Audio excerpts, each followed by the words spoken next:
Yeah, usually people are born and they just sew them up real quick, plastic surgery, and you never even know you have them. Or if you have a tail, they just whack it off. Like a dog. It's a non-functioning tail. You can't wag it or anything. But just like it's a piece of skin about a long.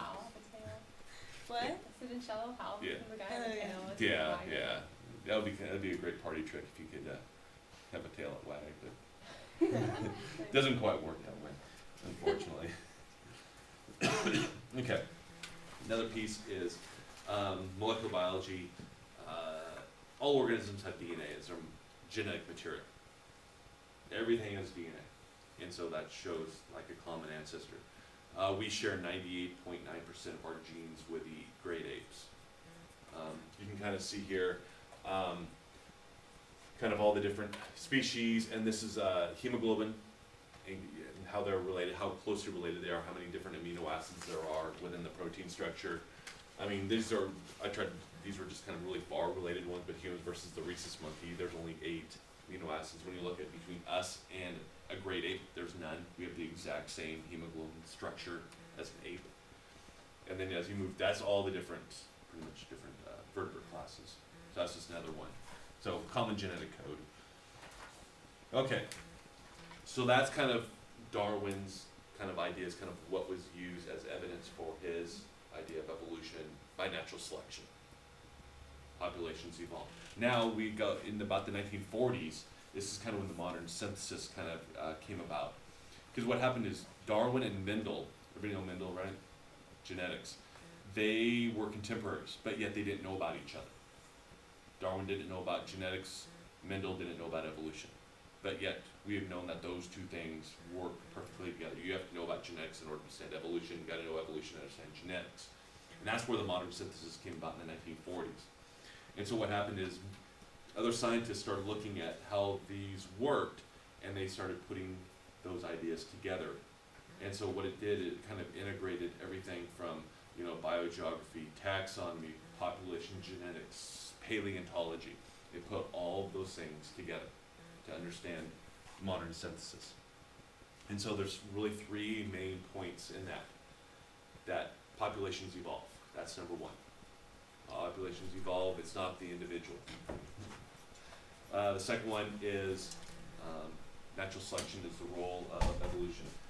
Here you go. We're kind of popping through that. And then the last one is gradualism. How small little changes accumulate over time. So small changes in mutation of alleles change over time. Okay. And that's the key.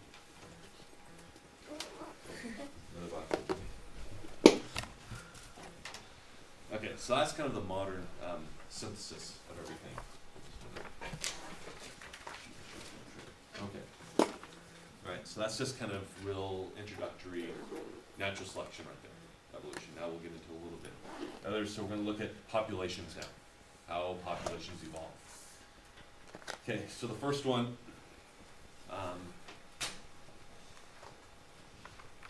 these are just a few definitions that's why I gave this to you, so you have them. Population, species, gene pools, population genetics, and all that. It all goes back down to the population. So population is just pretty much the same species, and the species is organisms that can reproduce with each other. That is the biological concept of species. Anything that can reproduce with each other. Produce viable offspring is a species. That's why like an example is dogs. All dogs are a single species, even though you got a Great Dane, you got a Chihuahua. The biggest and the smallest dogs for the most part. They could breed together and produce viable offspring. Okay? They're the same species. I don't know what that would be called, but I don't know. But then if you had like a dog and a specific kind of wolf, different species, they usually can't interbreed, produce viable offspring. That's why even though dogs and wolves are very closely related, they look more similar than a Great Dane and a Chihuahua, they won't be able to breed as well. They can breed, they can produce. What I meant by viable offspring is they always become sterile. They cannot reproduce after that. We'll get into that here in a minute. Okay. Gene pool is just all the genes in a population, and then population genetics is just looking at how populations and their genetics. Okay. Just some real simple definitions for you. Hardy-Weinberg wasn't on the outline, but it kind of explained everything. They didn't call it Hardy-Weinberg, but it really is. And there's 5 very important things you need to know for Hardy-Weinberg. It's kind of how populations evolve, and I got those 5 conditions on there, and I'm going to go through all 5 of those. And what this little graph here kind of shows you is how alleles change. So here, you have the homozygous dominant, homozygous recessive, and the heterozygote, and how they change in frequencies versus genotype versus allele frequency. And we're going to kind of see that relationship kind of happening. Where obviously, the heterozygote's always a nice little bell curve. And then as the homozygous recessive drops, the homozygous dominant increases based on environmental change, which I'll explain. Okay, so here's the other thing. You need to know, I think you're probably going to have to be able to figure out maybe a Hardy-Weinberg problem within the super quiz. I'm assuming it looked like because it had to define all those different terms. Since, well, you probably never got this in 7th grade Yeah. science or anything like that. And so the important thing on here in the Hardy-Weinberg equation are these 2 variables, P and Q. P stands for the dominant allele, Q is the recessive. So if you take all the dominant alleles, all the recessive alleles, put them together, they're going to equal 100% of the population. P plus Q equals 1. Okay, easy to solve for. So if you have 25% of the population is Q, what's the percentage of P? 75. Makes it real easy. That's an easy one to do. This is where it gets really crazy down here. These are alleles, these are genotypes, phenotypes. So P squared is just the frequency of big A, big A. If A is P, so P times P is just P squared. Okay. Q squared is just the homozygous recessive, and 2PQ is the heterozygote. So if you ever have to figure out the frequencies of each of those, you can just plug those into the equation and figure them out. That's Hardy-Weinberg for the most part. Was that maybe taught in biology? It's in biology, yeah, And that's all. which we're coming up to here pretty soon. Okay. Next thing. Okay, so when you look at microevolution in species, the first thing that really pops up is something called genetic drift. Okay. And what that does is it's a change in the gene pool by random events.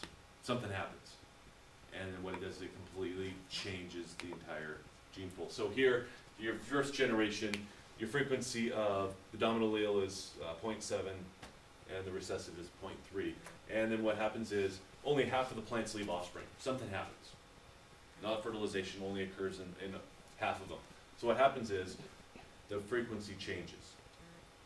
Goes to 50-50. And then only 2 plants. And then what happens is all the white flowers go away based on some random event. Maybe about 2 pull and they couldn't fertilize. So genetic drift is a random event. Could be some natural disaster. So going from one population to another, which then is the cause of these 2 things. The reason for genetic drift, one is called the bottleneck effect. If you ever had a bottle just like that full of beans or marbles, you turn it upside down really quick, they all get stuck right here in this bottleneck. They get crammed together. A great example I like to use is when we have fire drills here and everybody rushes to that one gate over here and nobody can get out, that's a bottleneck.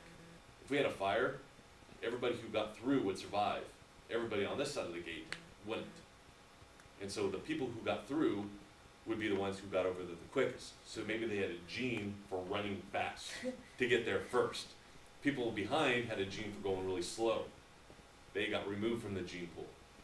And so that's kind of how a bottleneck works. See here you have blue, white, and yellow alleles in that original population.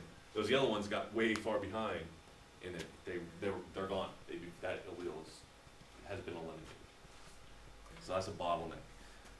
Another one is the founder effect, which is another form of genetic drift. This is colonization. This is kind of Darwin's finches. Finches on the mainland of South America somehow drifted across the Pacific onto the Galapagos, and those finches that founded the Galapagos had a specific gene or genes versus the ones